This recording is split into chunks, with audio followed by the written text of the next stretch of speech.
그럼 믿음이라는 것은 여러 가지로 정의를 내릴 수가 있는데, 믿음은 해석의 능력이다라고 정의를 내려볼 수가 있어요. 해석하는 힘이 믿음이다. 우리가 평상시에 아무런 어려움 없이 순탄하게 살아갈 때는 뭐 이렇게 해석을 필요로 하는 일이 없습니다. 그냥 즐거워하면 됩니다. 그러나 갑자기 사고를 당한다든지 갑자기 큰 환난을 당한다든지 하게 되면 왜 이러지? 뭐가 문제지? 라고 하는 해석을 요구하는 생각이 우리에게 들기 때문에 믿음은 편할 때보다 언제나 이렇게 위험한 또 어려운 상황 속에서 믿음을 발휘하게 되는 것이죠. 해석의 능력을 사용하게 되는 것입니다. 왜 그러냐면 우리가 신앙생활하는 게 결코 쉽지 않기 때문에 그렇습니다. 굉장히 어느 때는 모순이고 역설이고 답답하고 이해가 안 되는 일들이 많이 있습니다. 성경에서 말하고 있는 진리가 대부분 다 그렇습니다. 논리적으로 쉽게 이해가 안 됩니다. 생각해 보십시다. 오늘 본문에서도 핵심 단어가 고난이라는 단어인데 또 다른 핵심 단어는 위로라는 단어입니다. 고난은 매우 부정적인 느낌을 주지 않습니까? 힘들고. 근데 위로는 또 긍정적이고 또 아름답고 그렇지 않습니까? 어떻게 이 두 단어가 함께 공존할 수 있는가? 그 자체가 갈등이죠. 하나님 자신이 그렇습니다. 하나님은 사랑이시며 동시에 공의이십니다. 예수님은 전능하신 하나님이시며 동시에 고난 당하시는 어린 양이십니다. 이런 것들이 다 뭘 말해주느냐? 아, 쉽지가 않구나. 해석한다는 게 그렇게 단순한 일이 아니구나. 하나님의 지혜와 섭리는 우리가 생각하는 논리나 이성이나 경험을 넘어서는 분이시구나 라는 것을 성경은 말해주고 있습니다. 이사야 55장 8절 말씀 같이 읽어봅시다. 시작. 이는 내 생각이 너희의 생각과 다르며 내 길은 너희의 길과 다름이라 여호와의 말씀이니라. 하나님은 다름에 대해서 설명하는데 뭐가 다르다는 거냐? 우리의 생각보다 우리의 생각이 땅이라면 하나님의 생각은 하늘이다. 땅과 하늘이 차이 날 만큼 하나님의 생각과 하나님의 계획은 그렇게 무한하시다 이야기를 합니다. 그런데 우리가 욥기라는 책을 보면 욥의 세 친구는 그 하나님의 무한하신 세계를 아주 단순하게 만들어 버립니다. 자기들이 이해하기 쉬운 방식으로 하나님의 그 전능하신 초월적인 섭리를 완전히 제한시켜 버리는, 가두어 버리는 거죠. 그럼 그들의 단순한 논리는 뭐냐? 의인에게는 복 주시고 악인에게는 저주하신다. 너무나 간단합니다. 그게 끝이다는 겁니다. 하나님은 늘 그런 방식으로 일하신다는 것입니다. 그러니까 욥이 부귀영화를 누리게 되는 것은 욥이 의인인 거고, 그렇죠? 의인이라는 증거고, 욥이 병나고 모든 재산을 다 잃고 자녀를 다 잃었다는 것은 욥이 죄를 졌다는 거. 그러나 그렇게 단순한 일이 아니지 않습니까? 욥은 죄 때문에 고난을 당하는 게 아니지 않습니까? 그렇죠? 예, 하나님은 그 이상의 세계가 있다는 것을 욥의 고난을 통해서 말해주고자 하는 것입니다. 예수님의 제자들도 예루살렘의 한 길을 걸어가다가 나면서부터 맹인된 자를 바라보며 예수님께 질문을 했습니다. 이 자가 맹인으로 태어난 게 누구의 죄 때문입니까?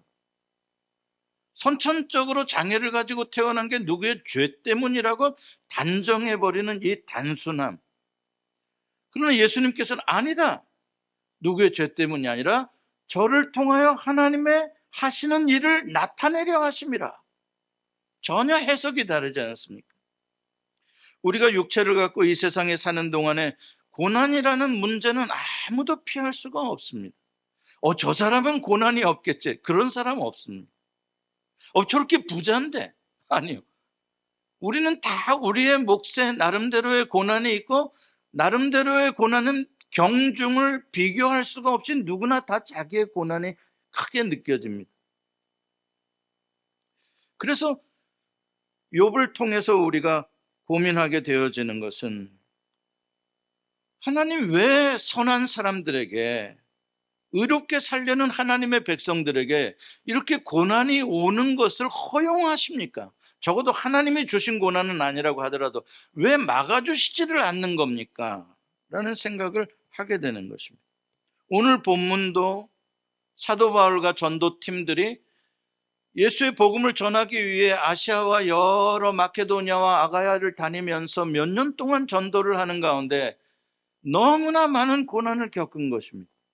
세상 사람들이 당하는 고난 플러스 그리스도인들은 복음 때문에, 거룩하게 살려는 것 때문에 고난을 우리는 더 많이 받습니다. 사도 바울의 이야기가 그렇습니다. 복음 아니었으면 사형 선고를 받은 정도만큼의 절망, 꼭 죽어서 더 이상 소망이 없을 것 같은 그러한 무서운 고난을 당하지 않았을 것입니다. 그런데 오늘 본문에 보면은 사도 바울은 우리가 믿는 하나님은 어떤 분이냐? 자비의 하나님이시오, 모든 위로의 하나님이시오, 또 은혜와 평강 주시기를 원하시는 하나님이신데, 하나님 그러시다며 왜 우리에게 고난을 허용하시는 겁니까? 하나님 병 주고 약 주고 나 싫어요. 그거 제일 약 오르는 게 병 주고 약 주고입니다. 병 안 주고 약 안 주면 되지 않습니까? 근데 왜 하나님은 그것을 허용하시냐 이 말입니다. 미리 막으시면 왜 안 되냐 이 말입니다.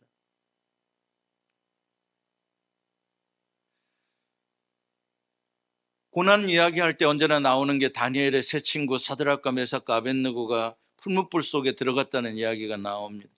신상에 절하지 않아가지고.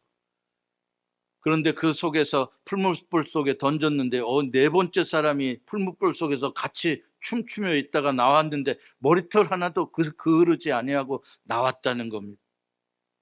저는 그 이야기할 때 할렐루야긴 하죠. 하나님 감사하긴 하죠. 근데 질문이 들어가는 거예요. 왜 하나님 풀무불 속에 들어가서 건져내시려고 그렇게 애쓰지 말고 풀무불을 꺼트리십시오 그냥. 말이 안 되나? 아니 풀무불을 꺼뜨려 버리시면 될 거 아니야. 왜 굳이 풀무불을 더 강하게 만들어서 그 속에 집어넣은 다음에 하나님이 굳이 그 속에 들어가셔서 건져내시려고 그래? 그냥 쉽게 하시자고 하나님. 이사야 43장을 읽어보니까 강을 건널 때 물이 너를 침몰하지 못할 것이며 네가 불 가운데로 지날 때 타지도 아니할 것이요 불꽃이 너를 사르지도 못하리니 대전하는 여호와 내 하나님이여 이스라엘의 거룩한 여 내 구원자임이라. 와, 말은 멋진데 아멘인데 바라기는 아니 강물에 위험한데 안 들어가게 좀 하시면 안 돼? 불 속에 좀 안 들어가게 미리 막으시면 이렇게 고생 안 해도 되잖아. 왜 그걸 딱 들어가게 해가지고 들어간 사람도 고생이고 그걸 건져내려는 하나님도 바쁘신데 고생이고. 왜냐고. 왜? 사도 바울이 고린도 후서를 쓰게 되는 배경 가운데는 고린도 교회가 사도 바울의 사도권에 대해서 의심을 하고 인정하지 않으려고 하는 문제가 있었기 때문입니다. 사도 바울이 자기가 사도라는 것을 이야기를 하면서 겸손하게, 그러나 모든 사도들보다 내가 말째다, 나는 팔싹동이 같은 사도다, 내가 교회를 핍박했던 사람이고 내가 죄인 중에 괴수였다, 그렇기 때문에 내가 사도라 칭함을 받는 것도 나는 정말 과분한 사람이다, 그렇게 말하면서 그러나 내가 모든 사도들보다 더 자랑할 것 한 가지가 있다. 그게 뭐냐면 나는 모든 사도들보다 더 고난을 많이 받았다. 더 예수님 때문에, 더 복음 때문에 사명을 감당하기 위해서 어떤 사도들과 비교해도 나는 더 많은 고통과 아픔을 겪었다. 그러면서 고린도후서 11장 23절부터 27절까지 길게 자기가 받은 고난들에 대해서 참 부끄럽지만 어리석지만 내가 말을 한다라고 나열합니다. 한번 같이 우리 너무 급하게 읽지 말고 또박또박 한번 같이 읽어봅시다. 시작. 내가 수고를 넘치도록 하고 옥에 갇히기도 더 많이 하고 매도 수없이 맞고 여러 번 죽을 뻔하였으니 유대인들에게 40에서 하나 감한 매를 5번 맞았습니다. 3번 태장으로 맞고 1번 돌로 맞고 3번 파선하고 일주야를 깊은 바다에서 지냈습니다. 여러 번 여행하면서 강의 위험과 강도의 위험과 동족의 위험과 이방인의 위험, 신의 위험과 광야의 위험과 바다의 위험과 거대 경제 등의 위험을 당하고 또 수고하여 애쓰고 여러 번 자지 못하고 줄이며 목마르고 여러 번 굶고 춥고 헐벗었느니라. 저는 이거 읽으면서 슈퍼맨의 고백인 것 같아요. 이 정도면 뭐 완전히 인간이 아니야. 어떻게 이러면서 서바이브를 할 수 있었단 말이야. 죽어도 10번은 더 죽을 거구만. 와, 이 사람은 살아나는데 귀재야. 계속 살아났어. 이건 이렇게 고난을 받았다라는 나열이지만 이 고난에서 계속 살아났다는 소리잖아. 그러니까 다음 고난 또 맞고 또 살아나니까 다음 고난 또 받고. 와, 슈퍼맨이야. 놀라운 일이야. 아주 위험이라는 말이 아주 달고 사는 제일 많이 나오는 단어가 위험, 또 위험. 우와, 예수 믿고 사는 거, 예수의 복음을 전하는 사명으로 사는 거 쉬운 게 아니구나. 그런데 이게 전부가 아니에요. 이것을 고백하고 난 다음에 이어서 나오는 진짜 사도 바울의 또 더 아픈 고통은 뭐냐면 자기 몸에 가시가 있다는 거예요. 근데 가시라는 것은 무슨 생선가시를 말하는 게 아니라 큰 말들을 타고 기마병들이 공격해 올 때 그 말들을 함정에 빠뜨려서 땅 밑에 구덩이를 파고 그 말들이 한번 찍히면은 바로 그 자리에서 죽도록 이런 말뚝을 뾰족하게 깎아서 바닥에 세우는 그 말뚝 뾰족하게 깎은 거, 그 말이에요. 우리가 생각하는 생선가시 뭐 티는 찔린 게 아니에요.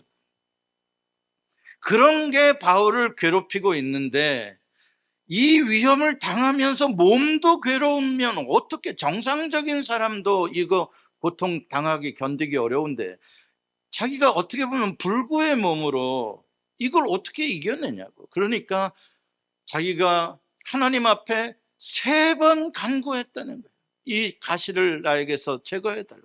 그랬더니 주님이 고린도후서 12장 9절에 이렇게 말씀하셨대. 같이 읽어봅시다. 시작. 나에게 이르시되 내 은혜가 네게 족하도다. 이는 내 능력이 약한 데서 온전하여 짐이라 하신지라. 그러므로 도리어 크게 기뻐함으로 나의 여러 약한 것들에 대하여 자랑하니라. 이는 그리스도의 능력이 내게 머물게 하려 함이라. 저는 이 말씀을 읽을 때마다 참 은혜가 되면서도 참 바울하고 나랑 다른 점이 이런 거구나. 저는 주님이 이렇게 기도했는데 응답 안 해주고 나에게 이르시되 내 은혜가 내게 족하도다 이런 소리 하셨으면 됐네요. 아니 내가 지금 힘들어서 은혜를 달라는데 내가 부족하다는데 족하다는 말은 당신의 주관이지.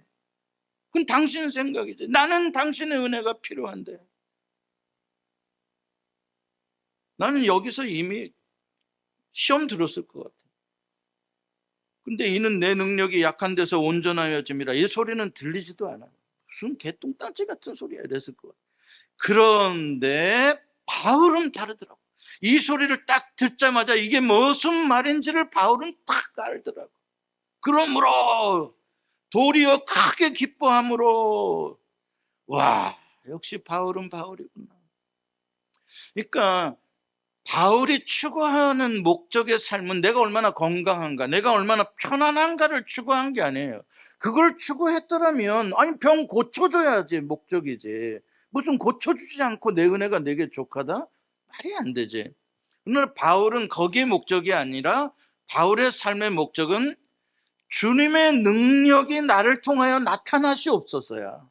주님의 능력이라고, 하나님의 영광이라고. 그러니까 내가 연약해짐으로 말미암아, 내가 아픔으로 말미암아 주님의 영광과 능력이 더 나타나실 수만 있다면 나는 더 약해지겠습니다. 나는 더 아파도 좋겠습니다. 와, 역시 차원이 다르구나. 우리는 그냥 내 문제 요거 해결해 주세요가 기도의 제목인데 바울은 내 문제 때문에 주님의 영광이 나타나고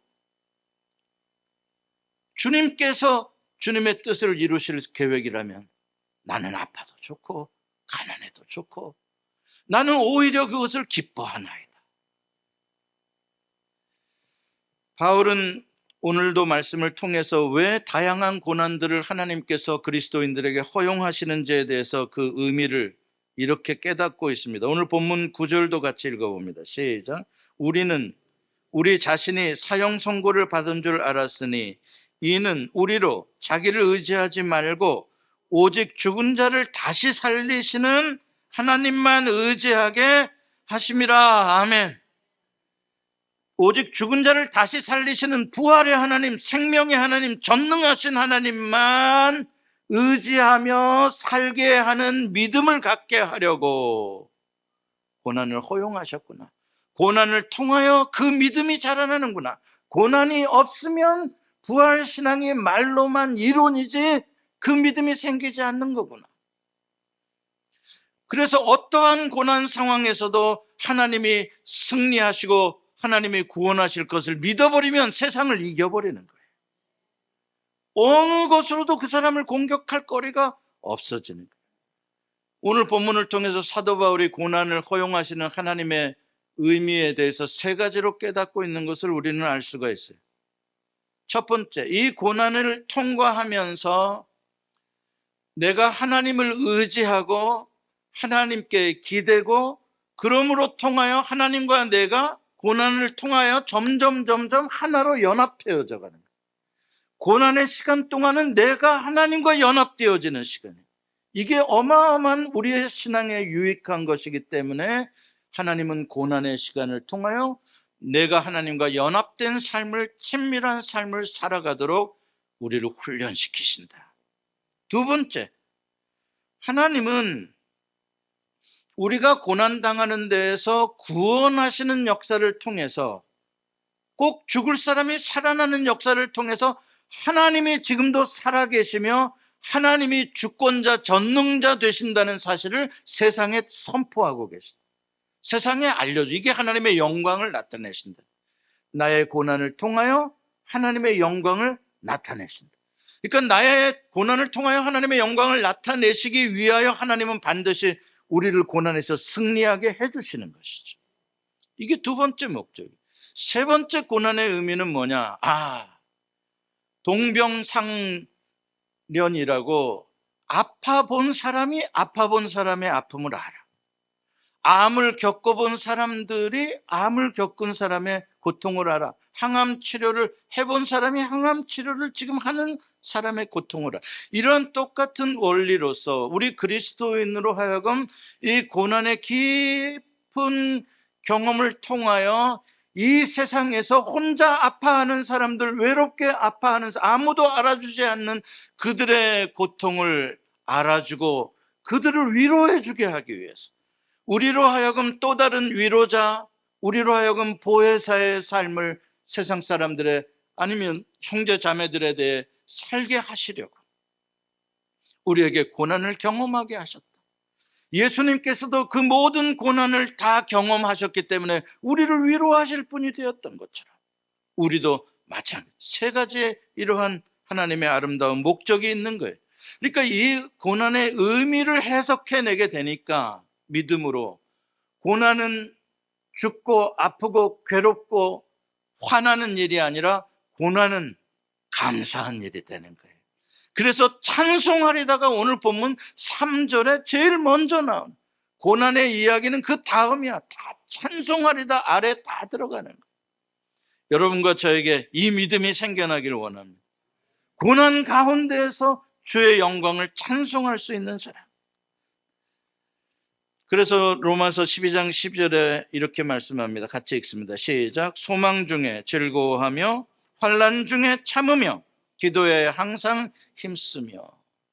환난 중에 참으며 그랬어요. 참을 수 있는 것은 하나님이 나와 함께 하시다는 믿음이고 그 믿음을 확인하는 자리가 기도인 거예요. 그러니까 환난과 기도는 위로는 언제나 같이 붙어 있는 단어예요. 환난이 온다, 기도한다, 위로가 있다. 그래서 환난과 위로를 연합시키는 단어가 기도예요. 그리고 기도는 능력인 거예요. 어떤 능력이냐? 정말 놀라워요. 저는 이걸 상상할 때마다 정말 신기할 정도예요. 여러분, 하나님은 말씀으로 온 우주를 지으신 분인 거 아시죠? 우주가 얼마나 큰지 과학자들도 모르죠. 하나님이 얼마나 섬세한지 수억만의 생명체를 운행하고 계시죠. 하나님은 모든 알파와 오메가의 역사를 다 주관하고 계시죠. 와, 그 크신 하나님이 저 개인의 한마디의 기도에 움직이십니다. 하나님 나를 도와주세요. 그러면 하나님이 오시는 거예요. 움직이시는 거예요. 하나님 저기를 가서 도와주세요. 하나님 가시는 거예요. 너무 놀랍잖아요. 내가 뭐길래 나 한 사람의 작은 신음에도 그 크신 하나님이 울기도 하시고 웃기도 하시고 이리도 가시고 저리도 가시고 나의 기도에 믿으시길 바랍니다. 우리의 기도가 얼마나 위대한 것인지 모르는 거예요. 나 한 사람의 기도가 하나님을 하나님을 움직인다는 건 역사를 움직일 수 있다는 거예요.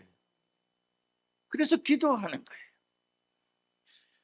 기도를 통해서 주님은 나의 아픔을 대신 품어주시고 나와 함께 아파한다는 주님의 마음을 기도를 통해서 느낄 수 있고, 기도할 때 주님께서 약속하신 내가 세상 떠날 때까지 임마누엘 너를 떠나지 아니하리라, 약속하신 약속의 말씀들이 기도를 통해서 확인시켜 주는 거예요. 또 어떤 환난에서도 우리를 건져 주실 것이라는 약속의 말씀들을 붙잡을 수 있고, 우리가 기도하면 보혜사 성령님이 우리를 도와주세요. 붙잡아 주세요. 안아주시고요, 견뎌낼 수 있는 힘을 주세요. 신기하죠? 여러분은 정말 견딜 수 없는 고난을 여러분들의 의지로 견딘다고 생각하신 적 있습니까? 아니요. 이미 의지는, 사도 바울도 그랬잖아요. 자기의 힘으로는 견딜 수 없었다고 말하는. 그런데 어떻게 그 고난을 견뎌냈냐? 네 힘과 의지가 아니라면. 기도를 통하여 하나님을 의지했더니 성령님이 견뎌낼 수 있는 힘을 주시는 거예요. 이게 신비인 거예요. 이게 그리스도인들의 구원의 삶인 거예요. 위대한 삶인 거예요. 세상 사람들은 꼭 쓰러져야 될 자리에 우리는 기도를 통하여 성령이 주시는 신비한 힘으로 그걸 이겨낼 수 있기 때문에. 중보기도의 역사도 정말 놀라워요. 고난당하는 자를 위하여 주변의 성도들이, 가족들이 함께 기도해 주면 그 고난의 양이, 그 고난의 강도가 n분의 1로 줄어들어요. 10명이 중보기도를 해준다 그러면 내가 지금 100이라는 아픔을 겪고 있다면 10이라는 아픔으로 줄어들어요. 나를 기도해 주는 사람들 덕분에. 또 나를 기도해 주는 사람이 10명이 있으면 고난을 이겨낼 수 있는 힘이 10배나 더 강해져요. 그래서 중보기도는 너무나 놀라운 역사를 일으키는 거예요. 여러분, 베드로가 감옥에 갇혔을 때 특별히 베드로를 혹시 탈옥하지 못하게 하려고 중문, 산문 계속해서 보초를 세우고 도저히 탈옥할 수 없는 철창 안에 베드로를 깊이 가두었어요. 그런데 온 교회가 베드로를 위하여 중보기도 하니까 천사가 베드로에게 가는 거예요. 하나님이 가시는 거예요. 가셔서 찾고 다 풀어주고 철문 다 열어주고 둘째 문 또 열어주고, 거기 파수병들이 다 있는데 다 눈먼 거야 그냥. 하나님이 또 여시고 셋째 문도 여시고. 할렐루야. 예, 이게 중보기도의 능력이에요. 하나님은 역사하시는 거예요.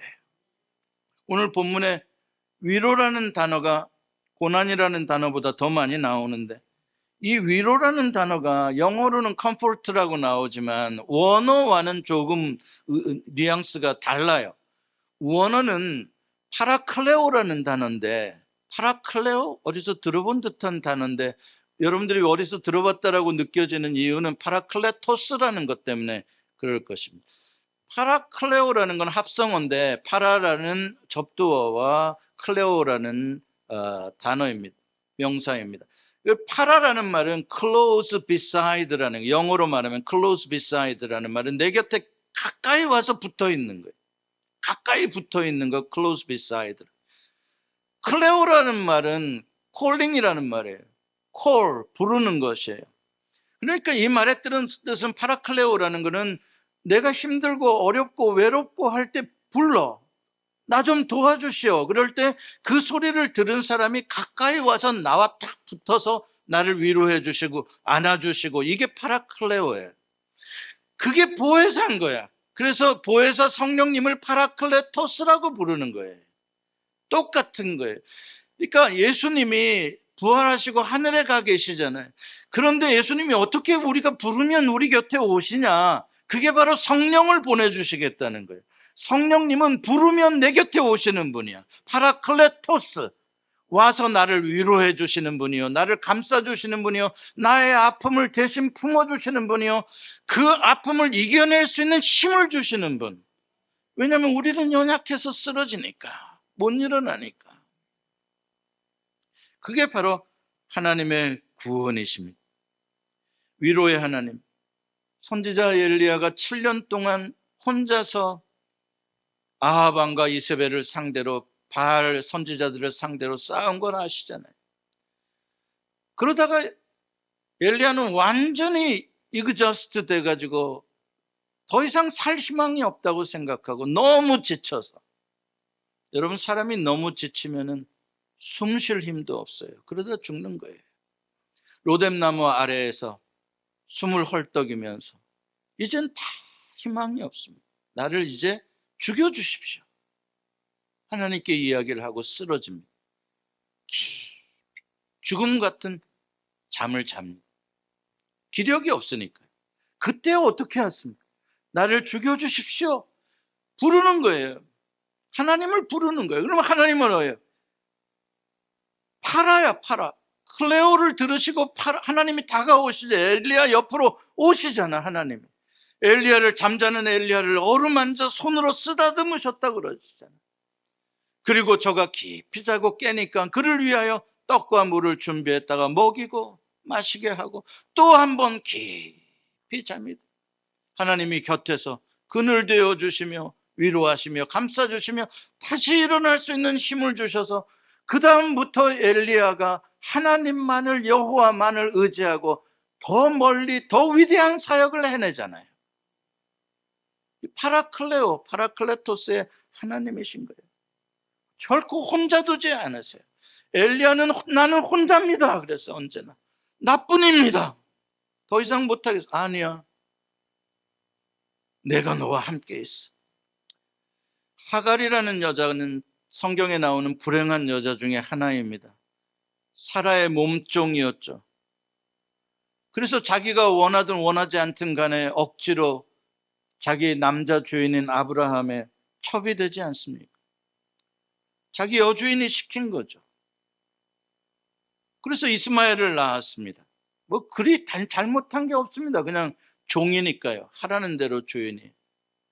그런데 어쨌든 간에 이삭이 태어나고 그 가운데에 갈등이 생기면서 하갈은 자기 아들 이스마엘을 등에 업고 쫓겨나게 되었습니다. 그때 이스마엘 등에, 그 어린애 등에 자그마한 가죽 부대에 물 하나 넣어준 게 전부였습니다. 그거 광야길 조금 걸어가다 그 물 더우니까 다 마셔버렸습니다. 아이가 목말라 이제 죽으려고 합니다. 하갈은 울부짖습니다. 하나님, 억울해도 너무 억울합니다. 내가 무슨 죄를 졌길래 내 아들이 저렇게 목말라 죽어가는 걸 봐야 합니까? 해도 너무하십니다. 그러나 하나님은 세상 사람 하갈의 소리 하나도 안 알아줘도 메아리만 울리는 광야였지만 하나님은 보시고 들으시고 찾아가셔서 하갈의 눈을 열어 샘을 보게 하시고 위로하시며 그에게 나라와 민족을 주시죠. 십자가에 달려 죽으신 예수 그리스도, 그분이 무덤에 누워 계시던 그 무덤, 깊은 어두움, 세마포에 쌓여 누워 계신 예수 그리스도를 한번 그림으로 상상해 보십시오. 예수님이 왜 저기 누워 계시나? 예수님이 그냥 혼자 시체로 누워 계시는 건가? 아니요. 영의 눈으로 우리가 보았을 때 예수님이 거기에 시체가 되어 누워 계시는 그 안에는 내가 들어있는 것이고 그 안에는 나의 아픔이 들어있는 것이고 나의 아픔, 나의 절망, 내가 할 수 없는 모든 것들을 주님이 대신 품으시고 거기 누워 계시는 거예요. 이사야 53장 5절은 이렇게 말씀합니다. 같이 읽습니다. 그가 찔림은 우리의 허물 때문이요 그가 상함은 우리의 죄악 때문이라. 그가 징계를 받음으로 우리는 평화를 누리고 그가 채찍에 맞음으로 우리는 나음을 받았도다. 예수님이 무엇을 품고 죽으셨나요? 예, 나를 품고 죽으신 거예요. 나의 허물과 죄악과 나의 연약함과 심지어는 나의 질병과 나의 아픔과 고통, 그 모든 것을 주님이 대신 다 품으시고 나를 고치시고 나를 살게 하시기 위하여 예수님이 그걸 품으시고 죽으신 거예요. 담당하신 거예요. 우리가 무서운 고난을 이길 수 있는 이유가 바로 여기에 있습니다. 왜냐하면 주님이 다 이 모든 절망을 담당해 버리셨기 때문에 그렇습니다. 그리고 하나님께서 3일 만에 예수 그리스도를 무덤에서 부활시키시고 생명으로 구원하셨기 때문에 부활의 능력, 하나님의 위로가 십자가의 고난보다 더 크기 때문에 우리는 이 부활의 신앙으로 어떠한 십자가의 고난과 죽음의 고난도 이길 수가 있는 거예요. 그래서 이 부활을 믿는 자는 세상 사람들이 감당할 수 없는 그런 무서운 믿음의 용사들이 되는 이유가 여기에 있습니다. 예수 그리스도의 부활은 우리에게 소망이 있다는 것을 확증해 주는 것입니다. 어떠한 고난 가운데서 사망이 완전히 소망에서 끊어진 것 같은 상황이 되었다고 하더라도 우리는 그때 외칠 수 있는, 아니요, 우리는 더 큰 소망이 아직도 남아있어. 오늘 본문 10절에도 사도 바울은 이렇게 선포합니다. 그가 이같이 큰 사망에서 우리를 건지셨고 또 건지실 것이며 이후에도 건지시기를 그에게 바라노라. 아멘. 하나님의 위로는, 하나님의 능력은 이미 십자가를 통하여 나타났고 우리들의 삶을 통하여 나타난 것으로 끝난 게 아니라 지금도 나타나고 계시고 앞으로도 나타날 것이다. 이게 부활 세계 속에서 살아가는 믿음인 거예요. 부활 세계 속에서 살아가는 사람들은 고난에 대한 해석이 완전히 달라져. 고난을 맞이하는 자세가 완전히 달라져. Why me가 아니, 부활 신앙 속에 살아가는 사람들은 사망아 네가 쏘는 것이 어디 있느냐, 오히려 고난을 조롱하고 고난 가운데 찬송을 해버리는 것이죠. 코비드 3년을 지나면서 너무나 많은 사람들이 절망하고 슬퍼하고 있어요. 펜타닐이라는 진짜 싸구려 마약들이 중국에서 대량 생산돼서 한국에도 막 퍼져나가고 있고 어린 중고등학생들까지 한국에 웬만한 물에 마약이 검출이 안 되는 것이 없다고 할 만큼 언제 어느덧 이렇게 돼버린 거예요. 지난 몇 년 사이에. 필라델피아도 그렇고 뉴욕도 그렇고 대도시에 가면은 요즘에 동물용 마취제 이런 게 싸구려 그냥 어떤 안정성도 하나도 보장되지 않는 그런 것들에 취해서 거의 좀비가 되어져 가고 있는 사람들, 제대로 고개도 못 들고 비틀비틀 거리는 사람들이 너무나 많아진 거예요. 이게 다 무슨 사인입니까? 절망의 사인이에요. 고난을 이기지 못하겠다는 거예요. 더 이상 이길 힘이 없다는 거예요. 너무 사는 게 어렵다는 거예요. 그들이 기댄 것이 마약인 거예요. 죽어가는 것이죠. 독거노인이 한국에서 혼자 살다가 돌아가셨는데 이미 부패가 한참 진행된 후에야 몇 달 후에야 그 문을 따고 그 자식이 가봤다는 거예요. 사람이 죽어서 몇 달이 됐는지 아무도 모르는 외로운 죽음들. 어떤 가정은 아이들 데리고 부부가 너무 사는 게 힘들어서 죽을까 말까 얼마 동안을 고민하고 약을 모으고 아무도 모르는 거예요. 주변 사람 그 고통. 그래서 쓸쓸하게 외롭게 그 가족이 함께 죽음을 선택하는 일. 이게 오늘날의 세상의 모습이에요. 외로움. 고난도 힘들지만 긴 고난에 친구 없다고 점점 잊혀져 가는 거예요. 나 혼자만 겪어내야 되는 고난이 더 아프죠. 더 힘들어. 또 누군가에게 기대를 하게 되면 더 실망하게 되죠. 내가 이렇게 아픈데 안 알아봐줘? 전화도 한 번 안 해줘? 더 고통스럽게 되는 거예요. 그러나 어쩔 수 없어요. 그거는 인간 세상에 언제나 있는 일이에요. 인간의 한계들이에요. 다 물어보세요. 아니, 내 코가 석자야. 다 나도 바빠. 나도 힘들어. 그렇죠? 어떻게 우리가 누구를 돌볼 수 있냐고. 그러나 주님은 그것을 아시기 때문에 주님만은 우리를 떠나지 않으시겠다는 거예요. 그래, 내가 너를 알기 때문에, 이러한 인간 세상을 알기 때문에 내가 궁극적 최후의 영원한 위로자가 되겠다. 그게 성령님으로 주님이 오신 거라. 보혜사, 파라클레토스. 그래서 모든 외로움을 겪는 사람들에게 주님은 먼저 찾아가셔. 주여, 너무 힘들어요. 그럼 주님이 오시는 거예요. 나 좀 도와주세요. 주님이 도와주시는 거예요. 주님의 위로는 말로만의 위로가 아니에요. 무슨 이건 형이상학적인 그런 거 아니야? 아니, 이건 실제적인 것이고 주님은 나의 문제를 해결해 주실 능력까지 가지고 오시는 거예요. 그리고 이 고난을 통과하면 주님은 그 사람에게 놀라운 새로운 세계를 열어주셔요. 노아가 깊은 방주에서의 고난을 통과하고 났더니 무지개가 펼쳐지는 새 세계가 열리는 것처럼 주 안에서의 고난을 견딘 자에게는 주님은 반드시 새 세계를 열어주세요.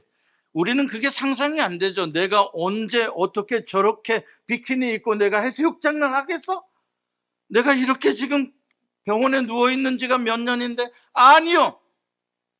더 아름다운 세계를 펼쳐주세요. 주님은 하실 수 있습니다. 사랑하는 성도 여러분, 여러분들도 살면서 정말 힘든 고난을 겪으셨는데 그때마다 큰 죽음에서 나를 건져주신 주님의 위로를 경험하셨다면 그 경험으로 이제 다른 사람 좀 위로해 주세요. 중보의 역할을 좀 해주세요. 주님이 꼭 건져주시더라. 주님이 말로만이 아니라 진짜 함께 하시더라. 그리고 여러분 가운데 지금 그러한 고난은 가운데 깊이 힘들고 어렵다면 주님을 의지하라는, 오직 주님만을 의지하고 주님과 연합되어 살라는 주님의 뜻이다 생각하시고 주님이 나를 위하여 더 좋은 세계를 예비해 놓으셨다. 그 믿음으로 견디시고 승리하시길 바랍니다. 기도하십시오.